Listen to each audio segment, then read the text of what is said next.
She lifted my garage door, backed her SUV inside like she owned the place, and looked straight into my security camera with a smug smile, like she was daring me to stop her. I didn't know whether to laugh or lose it. It wasn't just that. She parked in my garage. This woman had already taped a fake HOA notice to my front door last week claiming, "You are not authorized to use this property. HOA rules apply." And at the bottom it had her name, Karen Whitmore, self-declared community enforcer. But that was just the beginning. I had told her point blank, "Karen, this neighborhood doesn't even have an HOA." And she stared me dead in the eyes and said, "It does now. We voted. You missed the meeting." Meeting? Who? I've lived here 7 years, never heard of a vote. And now, she was in my garage. I had come home early from work that day. Something felt off. The garage door was slightly open, not how I'd left it. I walked inside, and there it was. Her silver Range Rover, plastered with stickers. HOA strong, respect the rules. Same car that always blocked driveways like they were her own. I didn't make a sound, just went inside, picked up the remote, and pressed the button. Click. Magnetic locks engaged. She and her precious SUV were now locked inside my garage. 2 hours later, my phone rang.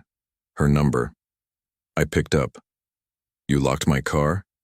You criminal." I calmly replied, "No, I just locked my garage." She screamed so loud through the phone that the speaker shook. "This is theft. I'm calling the police." I just smiled, didn't say a word. Went back inside, pulled out an old brown suitcase from the closet, and started packing for a 10-day vacation. Right before I left for the airport, I glanced at the garage. Still locked. Still hers. Still mine. Will she get me arrested? Try to break in? Call her fake HOA army? I didn't care. I needed this vacation, and a little revenge didn't hurt either. "Let's see who really owns this street," I said, looking straight at the camera before heading out. By the time my flight landed in Denver, my phone had already blown up. 17 missed calls, 24 messages, and 2 voicemails from Karen. The first voicemail was all rage. "You're going to jail for this. I have every right to access that garage. It's part of the community." The second was worse. "I've already contacted the authorities and filed a report for grand theft auto." Grand theft auto? For locking my own garage? I didn't respond. I just turned my phone on silent and checked into my mountain cabin. Snow was falling lightly, firewood stacked high, and no fake HOA drama in sight. For the first time in weeks, I could breathe. Meanwhile, back home, Karen wasn't just calling. She was escalating. On day 2, my neighbor Greg sent me a picture. Karen, standing in front of my garage, arms crossed, with a locksmith. She had hired someone to break in, but Greg said something stopped them.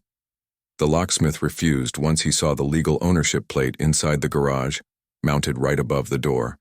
My name, title, parcel ID, legal proof the space belonged to me.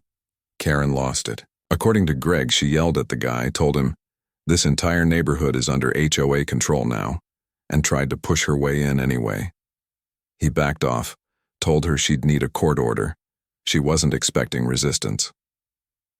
Day 3, the police came. Greg sent me video from his ring cam. Karen stood with 2 officers pointing at my garage like she was showing them a murder scene. She was all dramatic hand gestures and fake tears. Then something amazing happened. The officer walked up, read the property sign, turned back to her and said, "Ma'am, this is private property. There's nothing we can do." That's when Karen snapped. She screamed loud enough that Greg's doorbell mic picked it up. "He stole my car. This is supposed to be a shared community." But here's what she didn't know. Those cops? One of them was Officer Riley. I coached his son's soccer team for 3 years. I'd helped him fight a ticket issue once using some legal contacts I had from my old job, and Karen had just accused me of grand theft in front of him. So while I was sipping coffee in a cabin overlooking snow-covered trees, Karen was unknowingly digging her own grave back home, and I still had 7 days left of vacation. Day 4. I was sitting by the fireplace flipping through a book I wasn't actually reading when I got a call from an unknown number. I let it go to voicemail because I already knew who it was. Sure enough, I played it back. "This is Officer Riley. Just wanted to update you. There was a report made against you regarding the vehicle inside your garage. But after verifying ownership records and security footage, we're closing the case. Also, you might want to check your back gate when you return." Back gate, I shot a text to Greg. "Can you check my backyard? Something going on?" 5 minutes later, he replied with a photo. There she was, Karen, standing behind my house in broad daylight, with a clipboard in one hand and bolt cutters in the other, trying to cut through my back fence like she was on some secret mission. Greg zoomed in. She had even put up a fake security badge on her jacket. It said HOA Compliance Division. I couldn't help it. I laughed out loud. This lady had officially lost it. Greg had already called the cops, and by the time they showed up, Karen had climbed halfway through the fence, one leg caught in the slats. When she saw the officers, she actually waved like nothing was wrong. "I'm just performing a wellness check," she said, stuck halfway through like a raccoon in a trash bin. Officer Riley was one of the responders again. This time he wasn't amused. He had his body cam on.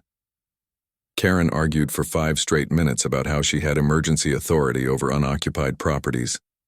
Riley calmly said, "Ma'am, you just trespassed, damaged private property, and impersonated an official. That's 3 separate charges." She froze. "You can't arrest me," she said. "I'm part of the HOA." And then came Riley's line, Greg told me later, and I'll never forget it. "Ma'am, this isn't an HOA community. You made that up." She was cuffed right there, right in my backyard, right where she thought no one was watching. But the best part? Riley turned to Greg's camera, smiled, and said, "Make sure the homeowner sees this when he gets back. Consider it neighborhood justice." Day 5. I poured myself a whiskey, stepped outside the cabin, and looked up at the stars.